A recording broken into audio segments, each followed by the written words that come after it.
Banyak tak tahu, inilah jejak karir semasa hidup Heri Irama, adik kandung Raja Dangdut Rhoma Irama. Kabar duka datang dari penyanyi legendaris Rhoma Irama. Sang adik Heri Irama meninggal dunia di usia 68 tahun. Penyanyi dangdut legendaris Rhoma Irama mengabarkan Heri Irama, sang adik, meninggal dunia Rabu tanggal 5 Maret tahun 2025. Kabar itu disampaikan sang Raja Dangdut di akun Instagramnya. Assalamualaikum warahmatullahi wabarakatuh. Inna lillahi wa inna ilaihi rajiun. Telah berpulang ke rahmatullah, adik kandung saya, RH. Heri Irama bin Raden Burdah Anggawirya, tulis Rhoma Irama, Kamis tanggal 6 Maret tahun 2025.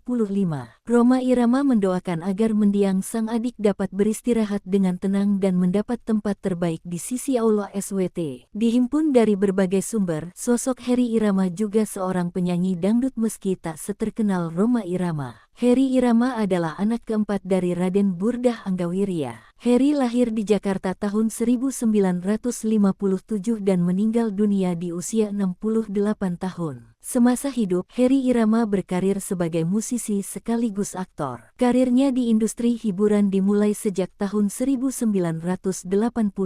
Lagu yang pernah dirilis Heri Irama antara lain berjudul Irama Bersaudara dan Tantangan. Lagu tersebut ia nyanyikan bersama sang kakak, Dedi Irama. Sementara untuk film, Heri Irama pernah membintangi film berjudul Cinta Kembar dan Ah Yang Bener. Film Cinta Kembar merupakan produksi dari kakaknya sendiri, Rhoma Irama. Film tersebut rilis pada tahun 1984.